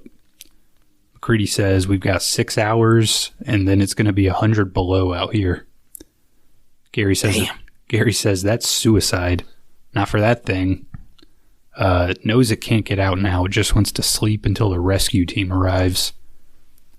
We aren't getting out of here. Maybe we'll... You should feel these nipples. Yeah. It almost should have been like a receipt, like a transmitter that he was building instead of a spaceship, you know, like if it was fucking like an E-Team phone home sort of thing, you know, and they were able to figure out like, oh shit, it's like he's like trying to broadcast a signal. It's exactly what they did not want. Yeah, but it could be that anything to do with E.T. It could be that the alien that landed. Fair enough. It could be that the alien that landed on Earth though was infected. Like, I could see trying to get more there. You know what I mean? Interesting point, Kron, that the thing that actually landed wasn't a thing. It was maybe it crash landed because it was infected. Mm-hmm. Well, fucking don't tell Damon Lindelof this.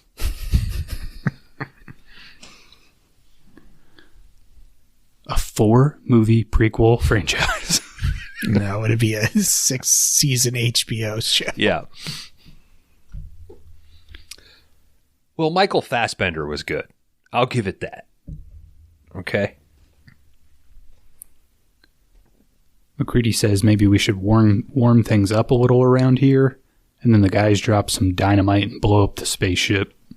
They crash their dozer into the camp and just start burning and dynamiting everything in sight. They got some Molotovs, dynamite, the flamethrower. I think this was actually them, like, destroying the set they had built, too. I think Carpenter was like, yeah, we just had them go room to room and start torching stuff. That's awesome. Yeah, they used the remains of this. The Norwegian place was also after they destroyed the main place. So he filmed that afterwards. That's fucking smart, dude. Whoa. Look at the big brain on Corp. Dude's a good filmmaker, man. He's indie, man. He's got to stretch that dollar bill. The guys enter the generator room. Gary says the generator's gone. McCready's like, hey, is there any way we can fix it? It's gone, McCready. It's gone.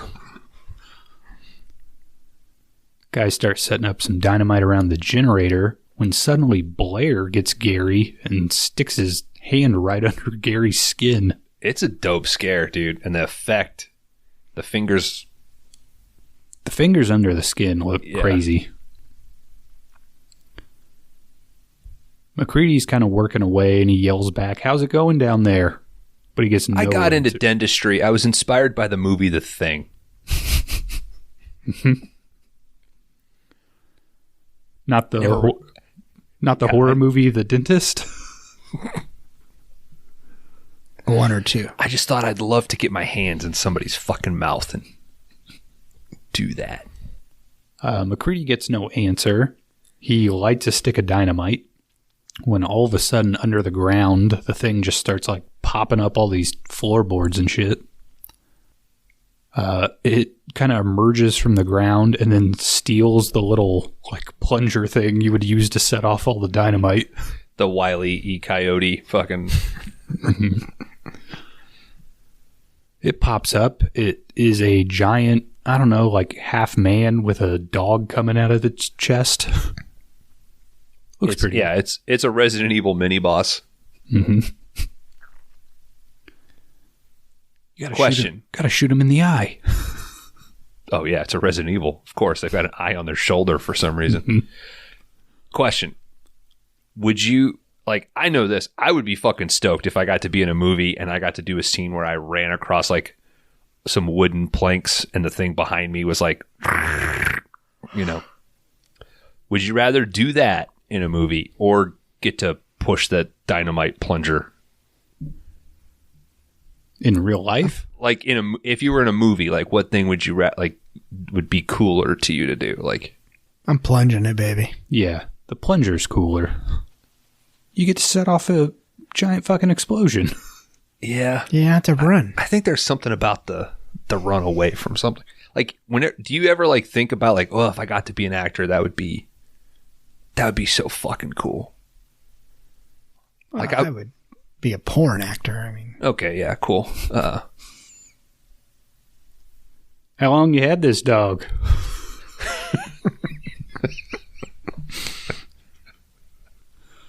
Well, it's a good while it lasted. You shoot that out in open water, Dan? On open water, yeah. It's more realistic that way. Well, you have to go out. All right, yeah, you're not James Cameron. McCready picks up a stick of dynamite. He yells, fuck you too, and tosses the dynamite at the thing. Whole place starts blowing up. McCready emerges from this and just kind of parks himself in front of some burning rubble. He's got his last bottle of J&B in his hands. I don't think it's the last, but well, I think it's what he could find. I think the other's burned. Suddenly, Childs comes out. He asks, are you the only one that made it? McCready says, not the only one. Did you kill it? Where were you, Childs? Thought I saw Blair and went after him. Got lost in the storm. This fire's got the temperature up all over camp, but it won't last long. McCready says neither will we. How are we going to make it? Maybe we shouldn't. If you're worried about me, McCready cuts him off. If we've got any surprises left for each other, I don't think we're in much shape to do anything about it. Well, what are we going to do? Why don't we just wait here for a little while and see what happens? McCready hands Childs a green bottle. Childs takes a swig. McCready chuckles. The camp burns. That's the thing, baby. We did it. Classic. Yeah. Nice. First ones ever. Mm-hmm. Yeah, pat yourselves on the back. Nobody's talking about this movie. It's weird. It's a good movie. I mean, I don't know why. 40th anniversary, man. Was it last year? Yeah, last year. So almost 41. Shit.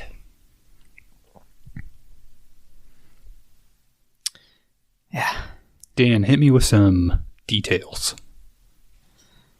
It will be 41 years old, gentlemen, on June 25th, 1982 was when it was released. It had a budget of $15 million. Why not? Box office. Why not put it out in the winter? It's summertime. You wanted to fill. I don't know. Who knows? Box office of $15 million. Or budget of $15 million. Box office of $19.6 million.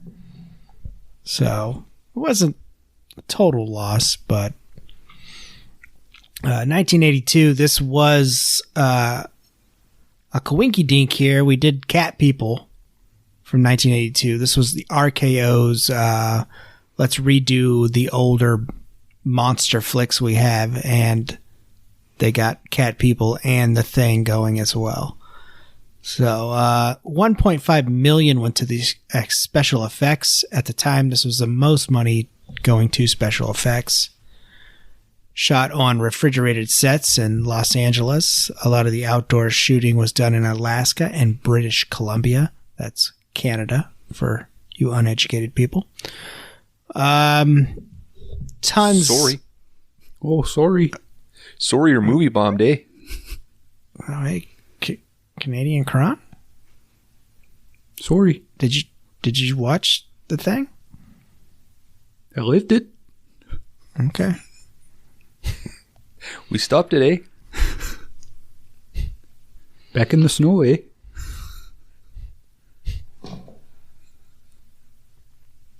Covered it with my snowcat. Sorry, You bye. have it. Oh, damn. I was going to ask him about a snowcat.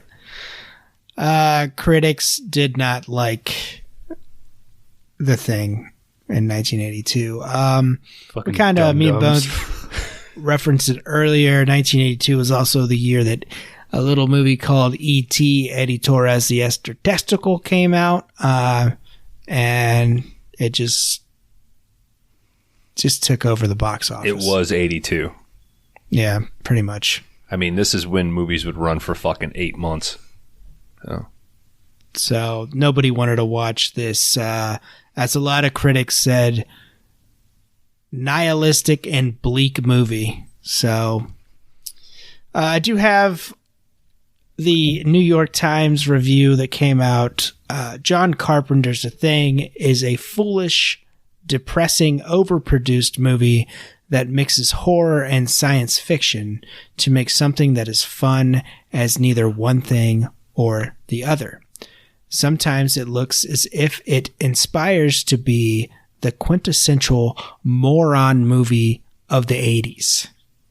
A virtually storyless feature composed of lots of laboratory special effects with actors used merely as props to be hacked / disemboweled and decapitated, finally to be eaten and then regurgitated as, guess what, more laboratory special effects. There may be a metaphor in all this, but I doubt it. That was from the New York Times. We'll try a little harder.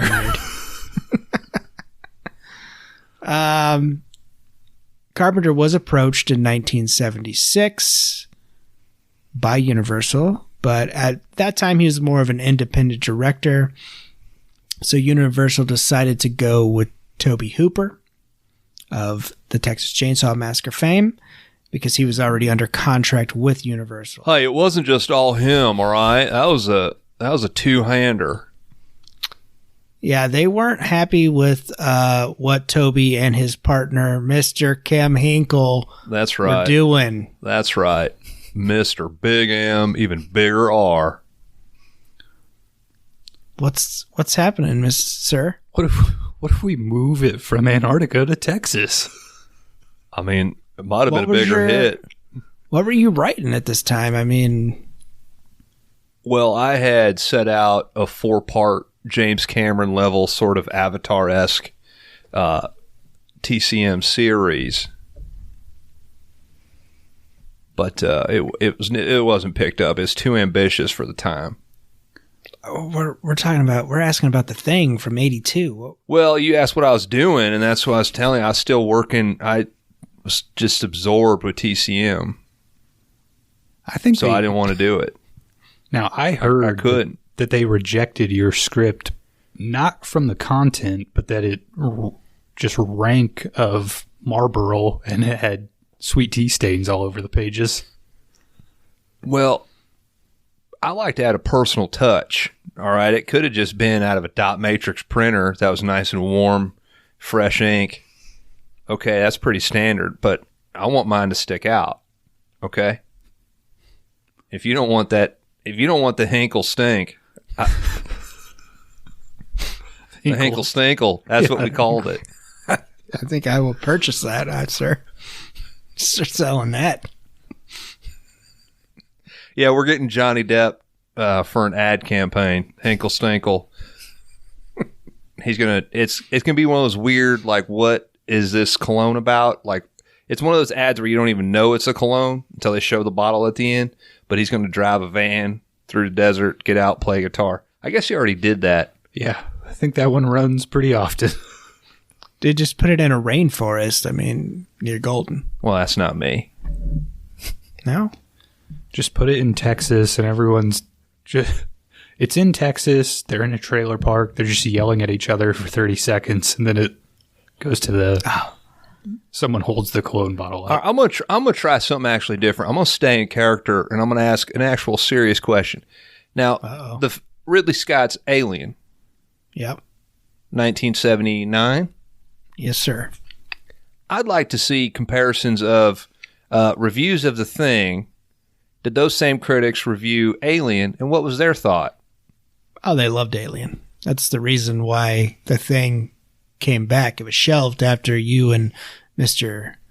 Hooper there didn't produce what they wanted. They also had Mr. John Landis write on it as well before it was shelved. Oh, he A hell of a lot more decapitations. yeah, he got real excited right in the helicopter scenes.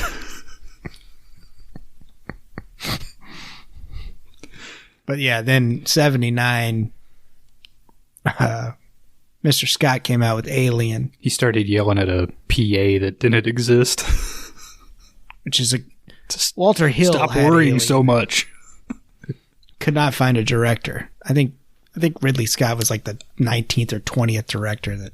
You know, I take it on. actually pitched Michael Jackson thriller video idea. Okay. What was it? Well, Michael Jackson, he'd be making out with a real hot thing, and it'd be real hot down in Texas, right? Of course. And then they would stop at a drive-in, and they would watch a movie, and the lady would get scared, and Michael Jackson, he'd run after her, and then they'd run into this old house, and then there'd be a killer with a chainsaw there. Oh, I like this. And then Michael Jackson would do like some choreography. And then he would eventually turn into a chainsaw killer. In the music video, they watch a whole movie at the drive-in. Yeah, that was a problem. It was going to be a 3-hour music video. So I think they really just stole that core idea, and they cut out the part where we, financed a independent slasher movie right there in the middle. Anyway, the point I was trying to make is if you don't find the alien to be nihilistic, but you find the thing to be nihilistic, seems a little confusing to me. And if anything, there's elements of Alien that are almost more subjective or subjective of a particular female at the end of the movie, despite her fact that she survives. But I would say Alien is one of the most nihilistic franchises yet. Bleak as hell, too. Whereas the thing is just a character-driven sort of whodunit, right? In a way. Agatha Christie. Yeah, a real whodunit. Well, that's what we call mysteries now, right? Rian Johnson brought it back, so whodunit. Yeah, The Thing versus Benoit Blanc. I can't wait. Sign me up. All right, I got to go. All right, Mr. Kim Hinkle, thank you for joining us, coming in. Always a pleasure, as always. Do a diet sweet tea for us, please. We'd like to keep you around. Yeah, put on a few LBs, Mr. Hinkle. Is he getting thin? Yeah. That's a bummer. Yeah, he's up. You seem in up better to, spirits, though, from the last time. I'm gaining his weight. Don't worry about it. He's up to 98 pounds now. So... But yeah, he doesn't have air conditioning in his trailer. That's true. That's I think he's just sweating it off. Factor there, yeah. But yeah, after Tobe Hoop and Kim Hinkle failed, they brought Landis in. They wrote a little, then they shelved it. Then, like I said, Alien hit, and then they wanted it back to make some money off of it. Mr. Carpenter has spoke multiple times on multiple platforms and interviews about the thing. If you really want to go leave the guy alone. Just quit asking him. He really doesn't want to be. He no, doesn't remember. Leave him alone. Yes. I don't think he remembers. But you can find it all out there. There's a ton of shit about the thing. It's been covered in fucking endless commentaries on Blu-rays and releases of the film. So... but yeah, man, that's all I really got. All right. Thanks, Dan. Guys, this is my selection for a 5-star banger. I'm, of course, giving this bad boy 5 stars. I don't know. I think this is one of probably the best horror movie and maybe just one of the best movies, period. I think the thing that I like about this film so much is like you kind of get that whole segment at the beginning with the dog and they end up shooting that guy. And that is literally the best thing that happens to any character in this movie. Like as the movie goes on, it just gets worse and worse. And I mean, they're smart people, they're rational people, but it's like the more that they learn about how the thing operates, the worse their position gets in the film. So I think it's just like a really interesting, like that review was talking about how there are no characters and like no plot. But to me, it's like, it is just this exercise of like the hole that they're digging just keeps getting deeper and deeper and there's no end to it. It's just kind of like, you know, a spiral down into hell basically. But, yeah, I don't know, man. I don't know how people in 82 saw this movie and were like, oh, whatever. Like, just, because I don't think they were like overwhelmingly negative. It was more just kind of like, yeah, it's just like a gore and effects movie. And I don't know. I'm glad this movie has gotten the, you know, incredible reappraisal that it has over the years. Yeah, it's just one of the best films ever made, truthfully. 5 stars.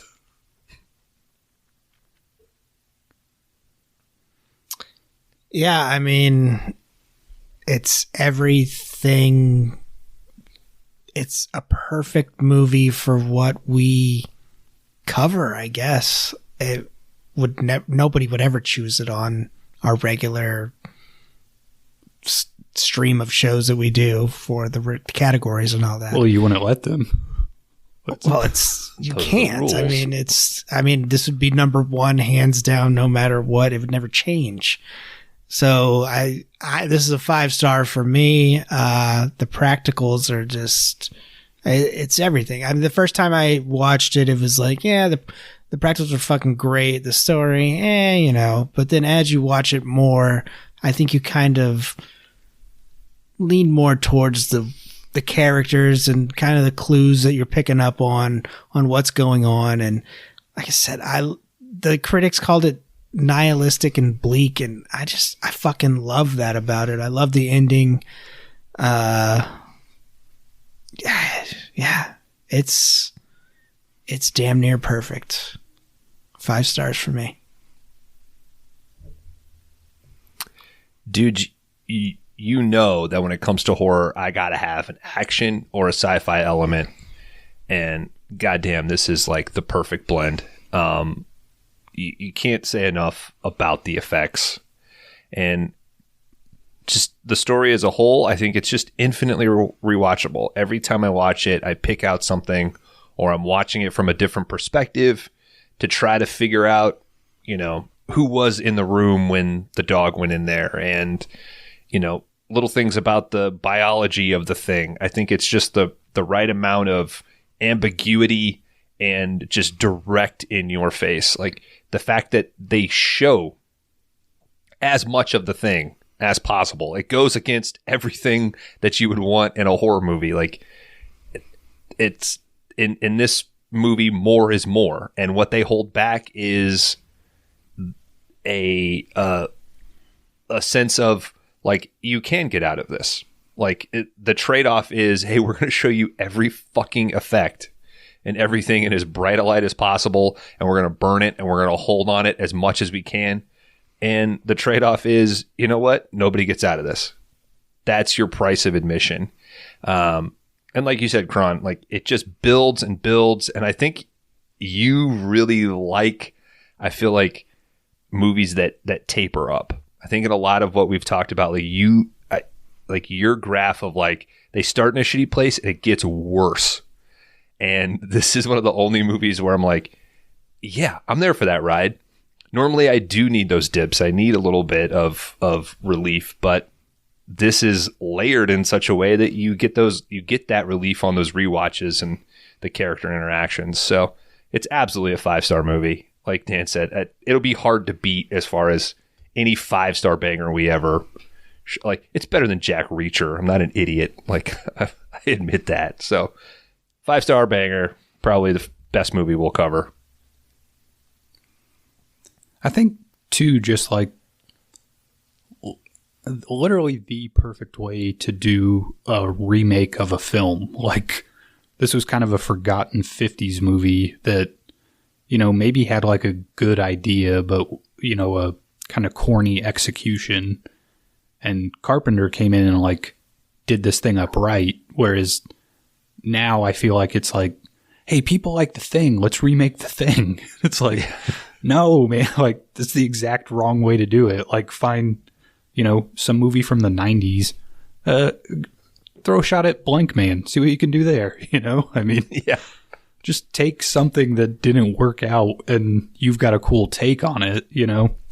I feel like, I don't know, I feel like remakes now are just kind of like what already has a built-in audience, but I don't know. The people love that thing for a reason, you know, that version of it. So yeah, and it's why IP is so interesting. Like, you know, you don't have to set stuff up. You're already in a certain percentage of the audience just because they know that they need to show up.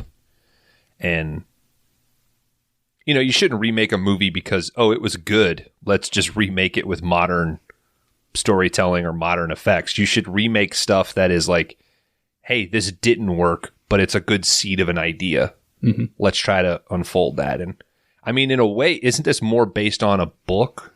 It's like less of a remake of that movie and more about that. It's like a remake of the story.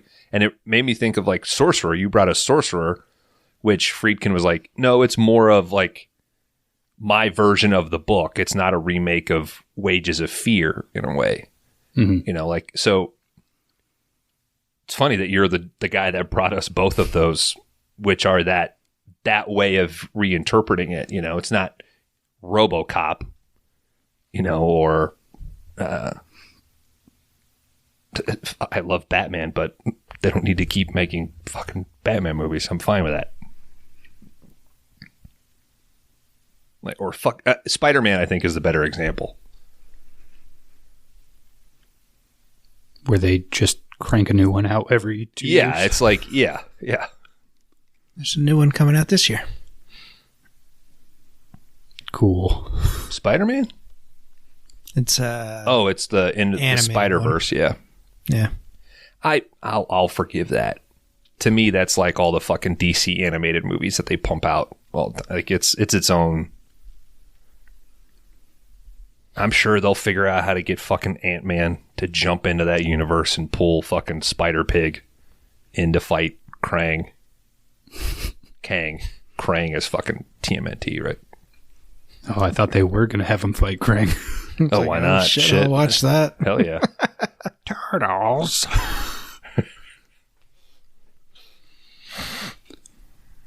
You guys got anything else? Does I think Bones is next for a 5-day banger or 5-star banger. Is he gonna expose what it is, or? Yeah, I'm not sure when we'll do it. Let's do LA Confidential next. Let's try to let's maybe balance out. Let's get away from horror. Let's do a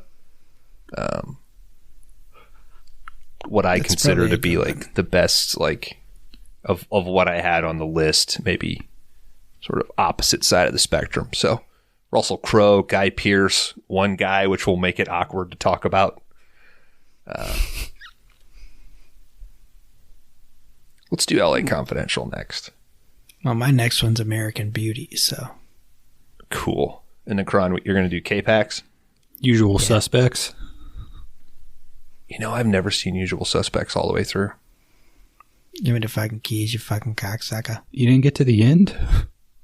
I mean, I know I know everything about it, but I can't tell. I have no recollection of sitting down and watching Usual Suspects. I've only watched it one time. Beginning to end. I like it better. I owned it. I like it better now after all this stuff came out. It's been forever since I've seen it. And a lot of Spaceys lately. You know, Dan only watches the end of 7. Yeah, that's it. It's just on a loop in front of him whenever we record. Do we want to announce what we're covering next week? What we are jumping into? Yeah. We put the call out and it was answered. Thanks to that guy, by the way. Thank you, Garrett. I'm not sure if he's a listener. Yeah. Go ahead, Do Bones. it. No, Kron. Okay, I'll announce it then. The next episode you'll get after this one will be your favorite video store co-host taking a little trip together because we're going to start covering our first TV show. Watch along if you can find it. It's Thunder in Paradise, baby. Yeah, brother. Starring the one and only Hulk Hogan. Man. Something we have joked about for, a year and a half? At least. Possibly. Was it No Holds Barred where we brought that up? I think we brought it up a few, but yeah, I think that's where it started. Yeah. And now Pacific Blue is running through my mind as well. Like, fuck. I know that was multiple seasons. Yeah. That Pacific Blue would have to be a separate podcast. Yeah.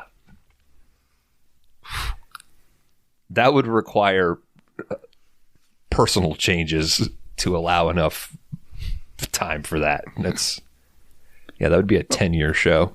Let's focus on Thunder in Paradise first. I can't wait, dudes. Yeah, we'll be covering episodes 1 and 2 in our first episode of the podcast for that.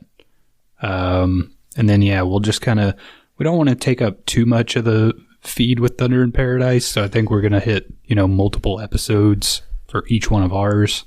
Mm-hmm. But yeah. Bring in some guests. Yeah. We're not going to be the only ones subjecting ourselves to it. We're going to force this on other people, and some people have already sort of signed up. We got, I don't know.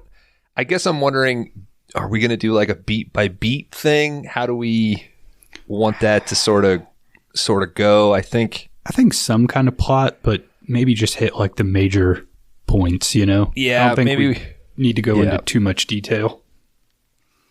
I think in general, we maybe need to loosen up for the sake of speed. So we'll see. Hey, shit. Thunder in Paradise might teach us something about ourselves and how we podcast in the regular feed. Look within your heart, brother. Oh, I can't wait. Hey, don't film me from that angle. Okay. I'm boated, brother. Let's get that out of the way. Yeah, I think it'll be fun. I think that's It'll be it. a good time. Let's get out of here, Kron. All right. We'll see you for Thunder in Paradise. Until then, crash and burn. Crash and burn. Crash and burn.